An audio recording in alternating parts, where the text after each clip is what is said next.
నమస్కారం. టీజీ5 news TV వార్తలకు స్వాగతం. ముందుగా వార్తల్లోని ముఖ్యాంశాలు. రైతు సంక్షేమమే లక్ష్యమని సీఎం రేవంత్ రెడ్డి స్పష్టం. పంటలకు గిట్టుబాటు ధర కల్పించడం ప్రభుత్వ బాధ్యత అని వ్యాఖ్య. రైతుల ఆనందమే ప్రభుత్వ ధ్యేయమన్న సీఎం రేవంత్. మార్కెట్ వ్యవస్థ బలోపేతంతో రైతులకు న్యాయం చేస్తామని హామీ. మూసీ ప్రాజెక్టుపై విమర్శలు చేసిన రామచంద్రరావు. అమలు విధానంపై తీవ్ర అభ్యంతరాలు వ్యక్తం చేసిన రామచందర్. ప్రజల డబ్బు వృధా అవుతోందని బీజేపీ నేత ఆరోపణ. ప్రాజెక్టుపై పూర్తి వివరాలు వెల్లడించాలని డిమాండ్.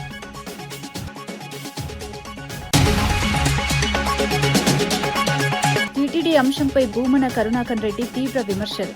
ఆరోపణలున్న వ్యక్తిని పదవిలో ఉంచడం సరైంది కాదని వ్యాఖ్య.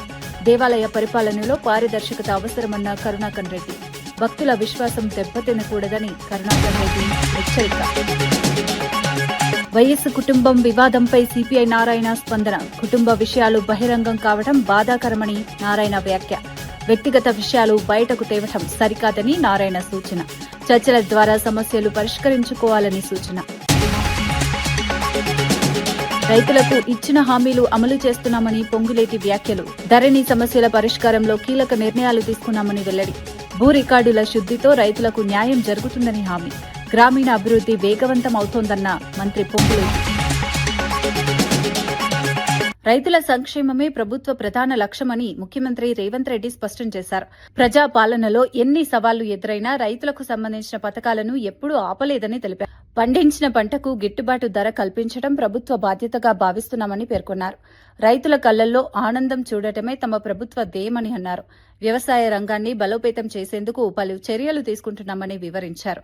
రైతులకు అవసరమైన సబ్సిడీలు, మద్దతు ధర అందిస్తూ వారి భారం తగ్గించే ప్రయత్నం చేస్తున్నామని తెలిపారు. మార్కెట్ వ్యవస్థను బలోపేతం చేసి రైతులకు న్యాయం జరిగేలా చూస్తామని అన్నారు. రైతుల సంక్షేమం కోసం తీసుకునే ప్రతి నిర్ణయం గ్రామీణ ఆర్థిక వ్యవస్థను బలోపేతం చేస్తుందని సీఎం పేర్కొన్నారు. జిల్లా ఇన్ఛార్జ్ మంత్రివర్యులు వివేక్ వెంకటస్వామి గారు, ఈ జిల్లా నుంచి ప్రాతినిధ్యం వహిస్తున్న సోదరులు పెద్దలు దామోదర్ రాజ నరసింహ గారు, మరొక మంత్రివర్గ సహచరులు పొంగులేటి శ్రీనివాసరెడ్డి గారు, యువ మిత్రులు, సహచర మంత్రివర్గ సభ్యులు, మీ అభిమాన నాయకులు పొన్నం ప్రభాకర్ గారు, శాసనమండలి సభ్యులు, కాంగ్రెస్ పార్టీ అధ్యక్షులు మహేష్ కుమార్ గౌడ్ గారు, అదేవిధంగా ప్రభుత్వ ప్రత్యేక సలహాదారులు పెద్దలు సుదర్శన్ రెడ్డి గారు, పార్లమెంట్ సభ్యులు మిత్రులు రఘునందన్ రావు గారు, అదేవిధంగా రాజ్యసభ సభ్యులు వేం నరేందర్ రెడ్డి గారు, అదేవిధంగా మాజీ మంత్రివర్యులు పెద్దలు పోచారం శ్రీనివాసరెడ్డి గారు, ప్రభుత్వ విప్ విజయ్ రమణారావు గారు, డాక్టర్ కవ్వంపల్లి సత్యనారాయణ గారు, రామచందర్ నాయక్ గారు, బీర్లా ఐలయ్య గారు, అదేవిధంగా శాసనసభ్యులు డాక్టర్ సంజీవరెడ్డి గారు, నవీన్ యాదవ్ గారు, ఎమ్మెల్సీ అంజిరెడ్డి గారు, ఆయిల్ ఫామ్ కార్పొరేషన్ చైర్పర్సన్ మిత్రులు జంగా రాఘవరెడ్డి గారు, అదేవిధంగా కార్పొరేషన్ చైర్మన్ అన్వేష్ రెడ్డి గారు, మా అక్క సోదరిమణి కార్పొరేషన్ చైర్పర్సన్ నిర్మలా జగ్గారెడ్డి గారు, అదేవిధంగా ఐఏఎస్ అధికారి విద్యా కమిషన్ చైర్పర్సన్ అక్నూరు మురళి గారు, నర్సారెడ్డి గారు, జిల్లా పార్టీ అధ్యక్షులు ఆకాంక్ష రెడ్డి గారు, వేదిక మీద ఉన్న పెద్దలందరూ. కాంగ్రెస్ సీనియర్ నేత జీవన్ రెడ్డి పార్టీపై తీవ్ర అసంతృప్తి వ్యక్తం చేస్తూ రాజీనామా నిర్ణయం ప్రకటించారు. ముఖ్యమంత్రి రేవంత్ రెడ్డికి లేఖ రాసిన ఆయన గత 20 నెలలుగా పార్టీలో జరుగుతున్న పరిణామాలు తనను తీవ్ర మానసిక క్షోభకు గురిచేశాయని తెలిపారు. పదే పదే అవమానాలు ఎదుర్కొంటున్నానని ఆవేదన వ్యక్తం చేశారు. పార్టీలో తనకు తగిన గౌరవం దక్కడం లేదని, తన అభిప్రాయాలను పట్టించుకోవడం లేదని అసహనం వ్యక్తం చేసినట్లు సమాచారం. ఈ పరిస్థితుల్లో కొనసాగడం సాధ్యం కాదని స్పష్టం చేస్తూ ఈ నెల 25న కాంగ్రెస్ కు రాజీనామా చేయనున్నట్లు వెల్లడించారు. భవిష్యత్తు కార్యాచరణపై త్వరలోనే నిర్ణయం తీసుకుంటానని పేర్కొన్నారు. ఈ పరిణామం కాంగ్రెస్ పార్టీలో తీవ్ర చర్చకు దారితీసింది. ముఖ్య నేత రాజీనామా చేస్తుండటం పార్టీ భవిష్యత్తుపై ప్రభావం చూపే అవకాశం ఉందని విశ్లేషకులు భావిస్తున్నారు. జీవన్ రెడ్డి తదుపరి రాజకీయ అడుగులపై ఆసక్తి నెలకొంది. తప్పకుండా అట్లీస్ట్ ఫ్రీ ఆఫ్ మైండ్ అని ఉంటుంది. ఇలా రాజకీయమే బీసీగా గౌరవం కొరకు, రాజకీయం గౌరవం కొరకు. మన గౌరవం పొందలేనప్పుడు ఏదైతుందో పార్టీల కొనసాగటం లోపల అర్థమేముంటది? దాన్ని దృష్టిలో పెట్టుకుని ఏదైతుంది వల్ల సరే శ్రీధర్ బాబు వచ్చారు కాబట్టి ఐ థాట్ నిన్న మీరందరూ ఏం జరిగింది ఏంటి అని చెప్పారంటే వారు నాపై వ్యక్తిగతంగా అభిమానము, పార్టీ గత 3 దశాబ్దాలకి వెళ్ళిన అనుబంధంతో ఏదైతున్నదో కొంత వారు కూడా సరే కొంత సమయంలో పాటిస్తే బాగుంటుంది అనే ఒక భావంతో రావడం జరిగింది. కానీ పరిస్థితులు వారికి వివరించిన తర్వాత వారు కూడా నాకేం చెప్పలేకపోయారు. నేను నువ్వే నా స్థానంలో ఉంటే ఏం చేస్తావని చెప్పాను. కదా మీరే నా స్థానంలో ఉంటే మీరు ఏం చేస్తారని చెప్పంటారు. కాబట్టి ఏదైతుందో నాకు మరి ఇంతకాలం నాకు ఇంతమంది సహచరులు అంటే వాస్తవంగా వీళ్ళ ప్రజా జీవితంలో ఒక నాయకుడు ఎదుర్కోవాలని చెప్పండి ఒక్కరితో కాదు. ప్రజా జీవితంలో ఒక నాయకుడు ఎదుర్కోవాలంటే ఒక్కరితో కాదు. వీళ్ళ సుదీర్ఘ ప్రజా జీవితం 4 దశాబ్దాలు ఏదైతుందో దీనికి జగిత్యాల నియోజకవర్గం కాంగ్రెస్ పార్టీ ఐక్యంగా నిలబెట్టుకోగలిగామని చెప్పారంటే నాకు ఇంతమంది రాజకీయ సహచరులు, కాంగ్రెస్ పార్టీ నాయకత్వం గాని, కార్యకర్తలు గాని రైతులకు స్థిరమైన ఆదాయం అందించేందుకు ప్రభుత్వం ఆయిల్ ఫామ్ సాగును ప్రోత్సహిస్తోందని మంత్రి పొన్నం ప్రభాకర్ తెలిపారు. మంత్రి తుమ్మల నాగేశ్వరరావు కురియన్ తరహాలో వ్యవసాయ రంగంలో కీలక పాత్ర పోషిస్తున్నారని ప్రశంసించారు. ఆయిల్ పామ్ సాగుకు ప్రకృతి పరంగా అనుకూల పరిస్థితులు ఉన్నాయని, దీని ద్వారా రైతులకు దీర్ఘకాలిక లాభాలు పొందే అవకాశం ఉందని వివరించారు. సాగు ప్రారంభం నుంచి మార్కెటింగ్ వరకు ప్రభుత్వం పూర్తి సహకారం అందిస్తుందని తెలిపారు. రైతులు సాంప్రదాయ పంటలతో పాటు కొత్త పంటలను స్వీకరించాల్సిన అవసరం ఉందని సూచించారు. ఆయిల్ పామ్ ద్వారా నూనె ఉత్పత్తి పెరిగి దిగుమతులు తగ్గుతాయని చెప్పారు. విధానం ద్వారా రైతుల ఆదాయం పెరగడంతో పాటు రాష్ట్ర ఆర్థిక వ్యవస్థకు కూడా మేలు జరుగుతుందని పేర్కొన్నారు. ప్రభుత్వం రైతులకు అవసరమైన సాంకేతిక సహాయం కూడా అందిస్తుందని స్పష్టం చేశారు. ఈ రోజు రైతుకు కావాల్సిందే సరి అయినటువంటి గిట్టుబాటు ధర, మార్కెటింగ్ అవకాశం. ప్రధానంగా రైతు ఆలోచన చేసేది తన ఉత్పత్తి ఎక్కడ కూడా ప్రకృతి పరంగా ఇబ్బంది కలగద్దనేటువంటి మాట. వాతావరణం అనుకూలించాలి. వీటన్నిటికీ అనుకూలించేటువంటి పంట పామాయిల్ పంట. రైతాంగానికి సంబంధించి ఏ భూమి అయినా పామాయిల్ వేసుకోవచ్చు. ఇంతమంది పెద్దలు ఎంపీ గారు చెప్పినట్టుగా ఎటువంటి ప్రకృతి పరమైన వైపరీత్యాలకు ఇబ్బంది లేదు, జంతు పరంగా ఇబ్బంది లేనటువంటిది. మార్కెటింగ్ వస్తే ఈ ఆయిల్ ఫామ్ కు సంబంధించిన వాళ్ళు ప్రతి మండల కేంద్రంలో ఈ యొక్క గెలల రైతులకు ఇచ్చిన హామీని ప్రభుత్వం అమలు చేస్తోందని మంత్రి పొంగులేటి శ్రీనివాసరెడ్డి స్పష్టం చేశారు. ధరణి సమస్యల పరిష్కారం నుంచి సాదా బైనామాల క్రమబద్దీకరణ వరకు అనేక కీలక నిర్ణయాలు తీసుకున్నామని తెలిపారు. భూ యజమానులు ఏళ్లుగా ఎదుర్కొంటున్న సమస్యకు పరిష్కారం చూపుతున్నామని పేర్కొన్నారు. భూ రికార్డుల శుద్ది ద్వారా రైతులకు న్యాయం జరుగుతుందని అన్నారు. ప్రభుత్వం పారదర్శకంగా పనిచేస్తూ రైతులకు మేలు చేసే దిశగా సాగుతోందని పేదల సంక్షేమం, రైతుల అభివృద్ది ప్రభుత్వ ప్రధాన లక్ష్యమని వివరించారు. ప్రతి కుటుంబానికి భద్రత కల్పించేలా పథకాలు అమలు చేస్తున్నామని తెలిపారు. గ్రామీణ ప్రాంతాల్లో అభివృద్ది వేగవంతం అవుతోందని చెప్పారు. రైతుల నమ్మకాన్ని నిలబెట్టేందుకు ప్రభుత్వం కట్టుబడి ఉందని మంత్రి స్పష్టం చేశారు. సంబంధించిన దాంట్లో కూడా ఎవరైతే గతంలో అమ్ముకొని సాదా అగ్రిమెంట్ ద్వారా అది రెగ్యులైజేషన్ వాళ్ళ కాన్సెంట్ కావాలని ఆపారో దానికి కూడా గౌరవ ముఖ్యమంత్రి గారు 4 రోజుల కిందమే రిలాక్సేషన్ ఇచ్చాం. ఆ రకంగా ఉన్న సాదా బైనామాలు కూడా రాబోయే కొద్ది రోజుల్లో రాష్ట్ర వ్యాప్తంగా పరిష్కరిస్తాం. అంతేకాదు ఆనాటి 10 సంవత్సరాల్లో ఇందిరమ్మ ఇళ్ల విషయం మర్చిపోయారు. ఈ ప్రజాప్రభుత్వంలో మొదటి విడత 4.5 లక్షల ఇళ్లు ఇచ్చాం. ప్రతి సోమవారం నాడు మీరు కట్టిన ఇంటి లెవెల్ బట్టి డబ్బులు ఇస్తున్నాం. రేపు వచ్చే కొత్త సంవత్సరంలో 2వ విడతిస్తాం, 3వ విడతిస్తాం, 4వ విడతిస్తాం. అర్హులైన ప్రతి పేదవాళ్లకి మీ ఇందిరమ్మ ప్రభుత్వంలో ఇందిరమ్మ ఇళ్లు గౌరవ ముఖ్యమంత్రి రేవంత్ రెడ్డి గారి నాయకత్వంలో ప్రతి పేదవాడికి సిద్దిపేటలో పింక్ కలర్ షర్ట్ కట్టుకున్న వేసుకున్న నాయకుడు పేదవాడు అయ్యున్నా కూడా తప్పకుండా వాళ్లకు కూడా ఇందిరమ్మ ఇళ్లు ఇచ్చి తీరుతామని ఈ వేదిక ద్వారా రాష్ట్ర ప్రజలందరికీ తెలుపుతూ, గత ప్రభుత్వ పెద్దలు నిన్న మొన్న ఆరోపణలు చూశాను. ఈ రోజు వారి పింక్ కలర్ పేపర్ లో కూడా చూశాం. మా టైంలో కట్టిన ఫ్యాక్టరీ అంటారు. అయ్యా మీ టైంలో తెల్ల కాగితాన్ని నల్ల కాగితం చేసి ఒక కాగితాన్ని ఈ రైతుల ముఖాన్ని ఇసిరేసిపోతే ఈ ప్రజా ప్రభుత్వం గౌరవ ముఖ్యమంత్రి రేవంత్ రెడ్డి గారి నాయకత్వంలో వచ్చిన తర్వాత ఈ ఫ్యాక్టరీ కట్టాం. ఒక్కసారి మీ ముఖం అద్దంలో చూసుకో. ఇంకా ఒంటి నిండా విషాన్ని నింపుకొని ఇంకా తప్పుడు ప్రచారం చేయడం. రాష్ట్రం అప్పుల్లో ఉన్నప్పటికీ రైతు సంక్షేమాన్ని ముఖ్యంగా పరిగణించి ప్రభుత్వం నిర్ణయాలు తీసుకుంటోందని మంత్రి వివేక్ వెంకటస్వామి తెలిపారు.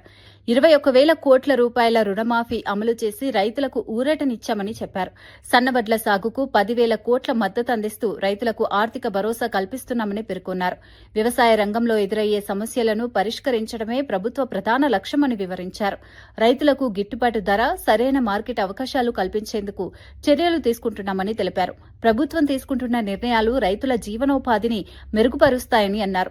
ఏ సమస్య వచ్చినా వెంటనే స్పందించి పరిష్కారం చూపే దిశగా పనిచేస్తున్నామని పేర్కొన్నారు. రైతు బలపడితేనే రాష్ట్రం బలపడుతుందని మంత్రి వివరించారు. అగ్రిమెంట్ ద్వారా అది రెగ్యులైజేషన్ వాళ్ళ కాన్సెంట్ కావాలని ఆపారు. దానికి కూడా గౌరవ ముఖ్యమంత్రి గారు 4 రోజుల కిందమే రిలాక్సేషన్ ఇచ్చాం. ఆ రకంగా ఉన్న సాదా బైనామాలు కూడా రాబోయే కొద్ది రోజుల్లో రాష్ట్ర వ్యాప్తంగా పరిష్కరిస్తాం. అంతేకాదు ఆనాటి 10 సంవత్సరాల్లో ఇందిరమ్మ ఇళ్ల విషయం మర్చిపోయారు. ఈ ప్రజా ప్రభుత్వంలో మొదటి విడత 4.5 లక్షల ఇళ్లు ఇచ్చాం. ప్రతి సోమవారం నాడు మీరు కట్టిన ఇంటి లెవెల్ బట్టి డబ్బులు ఇస్తున్నాం. రేపు వచ్చే కొత్త సంవత్సరంలో 2వ విడతిస్తాం, 3వ విడతిస్తాం, 4వ విడతిస్తాం. అర్హులైన ప్రతి పేదవాళ్లకి మీ ఇందిరమ్మ ప్రభుత్వంలో ఇందిరమ్మ ఇళ్లు గౌరవ ముఖ్యమంత్రి రేవంత్ రెడ్డి గారి నాయకత్వంలో ప్రతి పేదవాడికి సిద్దిపేటలో పింక్ కలర్ షర్ట్ వేసుకున్న నాయకుడు పేదవాడు అయ్యున్నా కూడా తప్పకుండా వాళ్లకు కూడా ఇందిరమ్మ ఇల్లు ఇచ్చి తీరుతామని ఈ వేదిక ద్వారా రాష్ట్ర ప్రజలందరికీ తెలుపుతూ, గత ప్రభుత్వ పెద్దలు నిన్న మొన్న ఆరోపణలు చూశాం. ఈ రోజు వారి పింక్ కలర్ పేపర్లో కూడా చూశాం. మా టైంలో కట్టిన ఫ్యాక్టరీ అంటారు. అయ్యా మీ టైంలో తెల్ల కాగితాన్ని నల్ల కాగితం చేసి ఒక కాగితాన్ని ఈ రైతుల ముఖాన్ని ఇసిరేసిపోతే ఈ ప్రజా ప్రభుత్వం గౌరవ ముఖ్యమంత్రి రేవంత్ రెడ్డి గారి నాయకత్వంలో వచ్చిన తర్వాత ఈ ఫ్యాక్టరీ కట్టాం. ఒక్కసారి మీ ముఖం అద్దంలో చూసుకో. ఇంకా ఒంటి నిండా విషాన్ని నింపుకొని ఇంకా తప్పుడు ప్రచారం చేయడం. రాష్ట్రంలోని తెల్ల రేషన్ కార్డు ఉన్న ప్రతి కుటుంబానికి 5 లక్షల ఇన్సూరెన్స్ అందిస్తామని మంత్రి సీతక్క ప్రకటించారు. హనుమకొండ జిల్లా తిరుమలగిరి గ్రామంలో జల్ దినోత్సవ కార్యక్రమంలో ఈ విషయాన్ని వెల్లడించారు. ఇందిరమ్మ బీమా పథకం ద్వారా పేద కుటుంబాలకు ఆర్థిక భద్రత కల్పించడమే లక్ష్యమని చెప్పారు.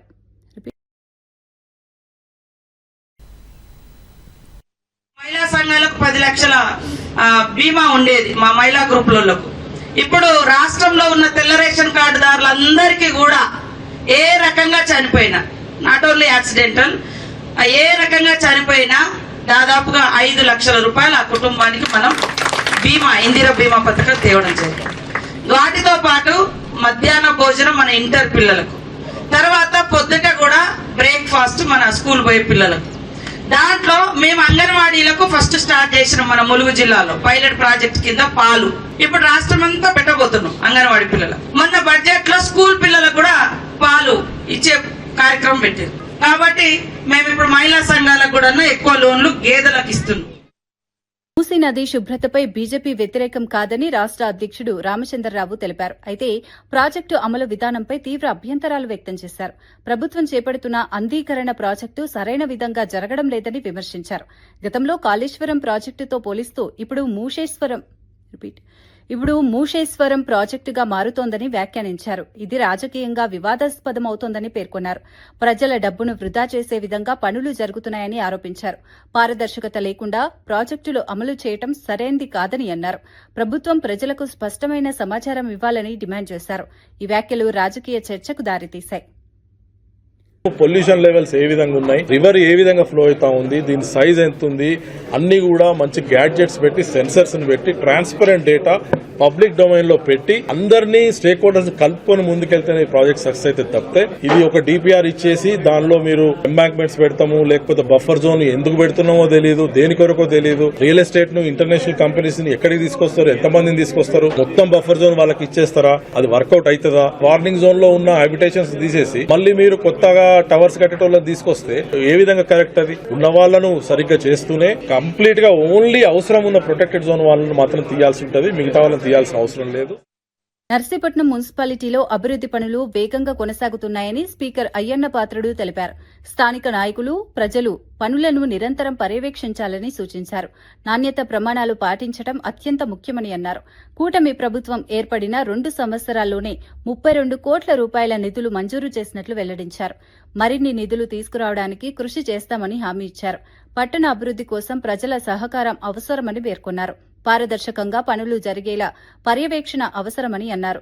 ప్రజల అవసరాలకు అనుగుణంగా ప్రాజెక్టులు అమలు చేస్తామని తెలిపారు.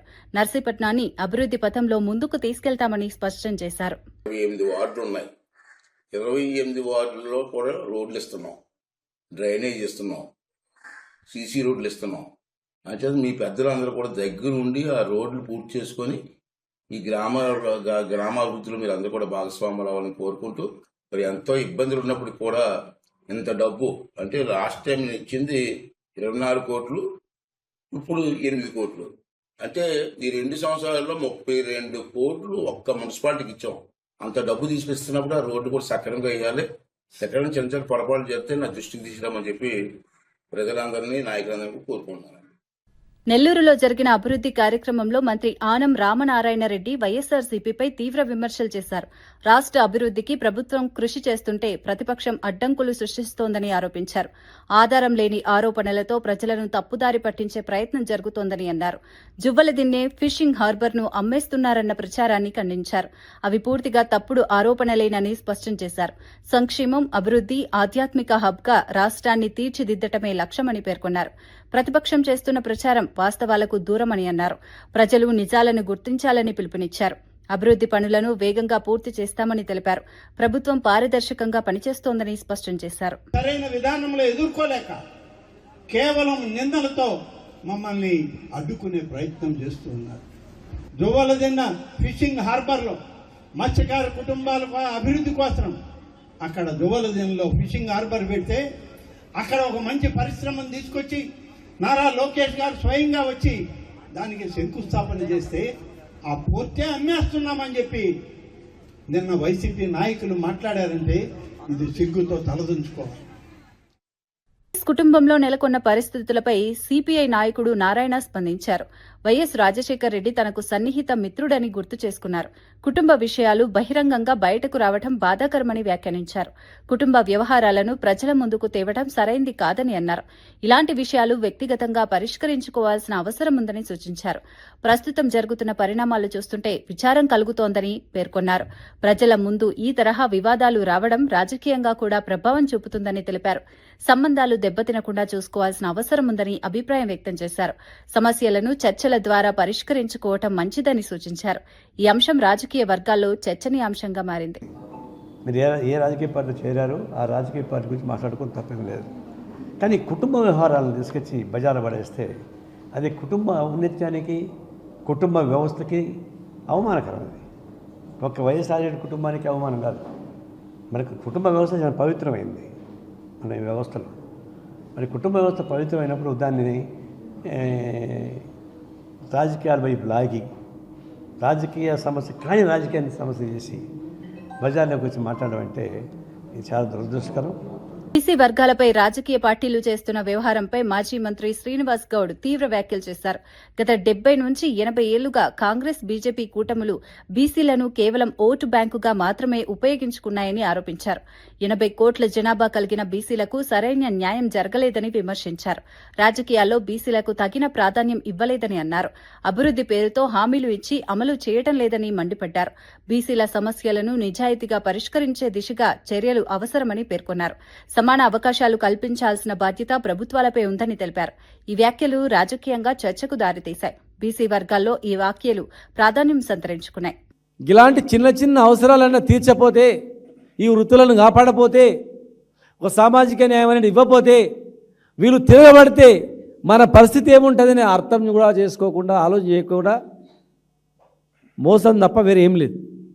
ఈరోజు ఈ రాష్ట్రంలో ఈ కాంగ్రెస్ ప్రభుత్వం మరీ బరి తెగించింది పూర్తిగా. కాంగ్రెస్ పార్టీ ఎప్పుడు అధికారంలో వచ్చినా రావడానికి ఈ వర్గాల వాళ్ళే, రైతులు, బీసీలు, ఎస్సీలు, ఎస్టీలు నోటికొచ్చిన హామీలు ఇవ్వడం, విస్మరించడం, దగా చేయడం. అంటే ఓన్లీ వీళ్ళని ఓటు బ్యాంకు, ఓటు ఇన్స్ట్రుమెంట్ వాడుతున్నారు అంతే. ఇన్ని సంవత్సరాలు మీ ఆటలు సాగినమేమో, ఇప్పుడు సాగవు. రైతులకు రేపే రుణమాఫీ అవుతుంది, లోన్లు తెచ్చుకోండి. రైతులకు, రైతు కూలీలకు, కౌలుదారులకు కూడా మేము ఇస్తాం. కౌలుదారులు ఎక్కువ కూడా బీసీలు ఉన్నారు, ఎస్సీ ఎస్టీలు ఉన్నారు, బీసీ వర్గాలు ఉన్నాయి. మీకు కూడా రైతు బంధు ఇస్తాం, మీకు కూడా భరోసా ఇస్తామన్నారు. నట్టేట రైతులను ముంచింది, నట్టేట కుల వృత్తులనన్నీ నాశనం, విధ్వంసం చేసింది, మొత్తం విధ్వంసం చేసింది. అత్యధిక బీసీలలో బతుకుదెరువు చేపలు పట్టుకోవడం, అత్యధిక శాతం గొర్రెలు మేపడానుకోవడం, అత్యధిక శాతం చేనేత పనులు చేసుకోవడం, అత్యధిక శాతం చెట్లెక్కి గల్లు గీయడం, అత్యధిక శాతం బట్టలు ఉతుకోవడం, ఎన్నో వృత్తులు ఇవన్నీ నాయ బ్రాహ్మణులు. మరి ఈరోజు కనీసం ఒక్క వృత్తి కూడా బాగుపడలే. ఎన్నెన్ని చెప్పారు అసలు? ఒక్క అంశం అని ఉందా ఈ బడ్జెట్లో? 3 లక్షల కోట్ల పైగా ఉన్నటువంటి బడ్జెట్లో 56% అని మీరే డిక్లేర్ చేసిర్రు, 60% పైన ఉన్నా కూడా. మరి 56% మీరు ఇచ్చిన బడ్జెట్ ఎంత? 3.85, అంటే 3.85%. 56%లో ఇప్పటి వరకు ఖర్చు చేసింది 5,300 కోట్లు మాత్రమే ఈ 2 సంవత్సరాల్లో కూడా. సంవత్సరానికి 20,000 కోట్ల బడ్జెట్ ఇచ్చి 5 సంవత్సరాల్లో 1,00,000 కోట్ల బడ్జెట్ ఇస్తా ఉన్నటువంటి మీరు, ఆ 3 లక్షల పైగా కోట్లు ఎవరివి? ఈ వర్గాల వాళ్ళు పన్ను కడితేనే వచ్చిన డబ్బులు. టీటీడీ వ్యవహారంపై మాజీ చైర్మన్ భూమన కరుణాకర్ రెడ్డి తీవ్ర వ్యాఖ్యలు చేశారు. ప్రస్తుత చైర్మన్పై వచ్చిన ఆరోపణల నేపథ్యంలో ప్రభుత్వం వైఖరిని ప్రశ్నించారు. మహిళా ఆరోపణలు ఎదుర్కొంటున్న వ్యక్తిని పదవిలో కొనసాగించడం హిందూ సమాజానికి అవమానకరమని వ్యాఖ్యానించారు. తిరుమల పర్యటనలో జరిగిన పరిణామాలపై కూడా విమర్శలు చేశారు. చైర్మన్ను దూరం పెట్టినట్లు నటించింది సరైంది కాదని అన్నారు. పదవి కోసం పట్టుబడటం అనేది సరికాదని వ్యాఖ్యానించారు. దేవాలయ పరిపాలనలో పారదర్శకత అవసరమని పేర్కొన్నారు. భక్తుల విశ్వాసాన్ని దెబ్బతీయకూడదని సూచించారు. ఈ అంశం రాజకీయంగా వేడెక్కింది. వివాదం మరింత ముదిరే అవకాశం కనిపిస్తోంది.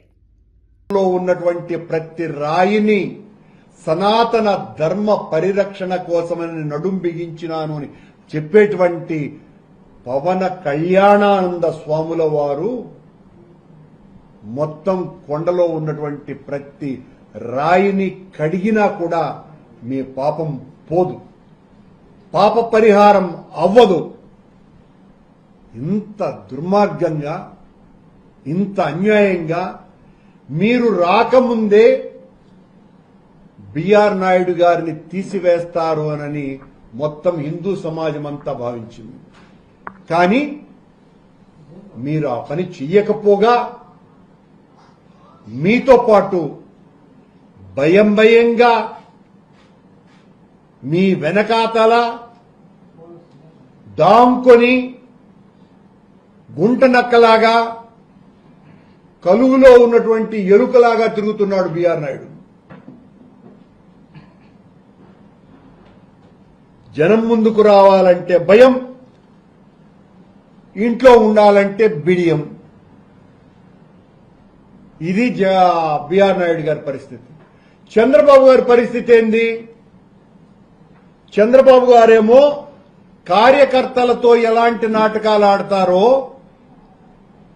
ఆ మాయ చేష్టలన్నీ కూడా మాయావి అయినటువంటి వెంకటేశ్వర స్వామితో కూడా ఆడాలనేటువంటి ప్రయత్నం చేసి, తద్వారా ఒక వింత సంకేతాన్ని నేను బిఆర్ నాయుడిని మరీ దగ్గర పెట్టుకోలేదు అన్నటువంటి సంకేతం ఇచ్చేటువంటి ప్రయత్నం చేస్తున్నాడు. నిన్న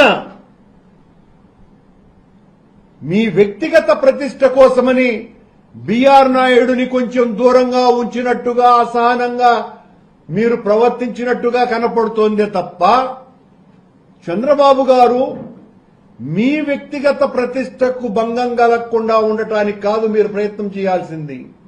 140 కోట్ల హిందువుల ఆరాధ్య దైవమైనటువంటి వెంకటేశ్వర స్వామి ఆలయ ప్రతిష్టకు భంగం కలగకుండా చూడటం మీరు చేయాల్సింది. మీ వ్యక్తిగత ప్రతిష్టకు భంగం కలగటం కాదు సుమా. కానీ మీరు నిన్న చేసినటువంటి పని మీ వ్యక్తిగత ప్రతిష్ట కోసమనే ప్రాకులాట తప్ప మరేమీ కాదు. మీరు నిన్న బిఆర్ నాయుడును తీసివేసి దానితో దేవాలయ ప్రతిష్టను ఇనుమడింపజేసేటువంటి కార్యక్రమానికి పూనుకొని ఉంటే. వార్తలు ముగించే ముందు ముఖ్యాంశాలు మరోసారి. రైతు సంక్షేమమే లక్ష్యమని సీఎం రేవంత్ రెడ్డి స్పష్టం. పంటలకు గిట్టుబాటు ధర కల్పించడం ప్రభుత్వ బాధ్యత అని వ్యాఖ్య. రైతుల ఆనందమే ప్రభుత్వ ధ్యేయమన్న సీఎం రేవంత్. మార్కెట్ వ్యవస్థ బలోపేతంతో రైతులకు న్యాయం చేస్తామని హామీ. మూసీ ప్రాజెక్టుపై విమర్శలు చేసిన రామచంద్రరావు. అమలు విధానంపై తీవ్ర అభ్యంతరాలు వ్యక్తం చేసిన రామచందర్. ప్రజల డబ్బు వృధా అవుతోందని బీజేపీ నేత ఆరోపణ. ప్రాజెక్టుపై పూర్తి వివరాలు వెల్లడించాలని డిమాండ్.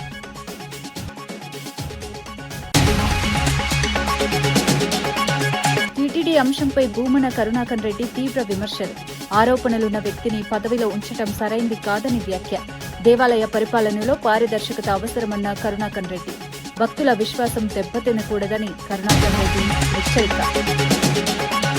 వైఎస్ కుటుంబం వివాదంపై సిపిఐ నారాయణ స్పందన. కుటుంబ విషయాలు బహిరంగం కావడం బాధాకరమని నారాయణ వ్యాఖ్య. వ్యక్తిగత విషయాలు బయటకు తేవటం సరికాదని నారాయణ సూచన. చర్చల ద్వారా సమస్యలు పరిష్కరించుకోవాలని సూచన. రైతులకు ఇచ్చిన హామీలు అమలు చేస్తున్నామని పొంగులేటి వ్యాఖ్యలు. ధరణి సమస్యల పరిష్కారంలో కీలక నిర్ణయాలు తీసుకున్నామని వెల్లడి. భూ రికార్డుల శుద్దితో రైతులకు న్యాయం జరుగుతుందని హామీ. గ్రామీణ అభివృద్ది వేగవంతం అవుతోందన్న మంత్రి పొంగులేటి. ఇవి ఈనాటి వార్తా విశేషాలు. మరో బులెటిన్లో మళ్లీ కలుద్దాం. నమస్కారం.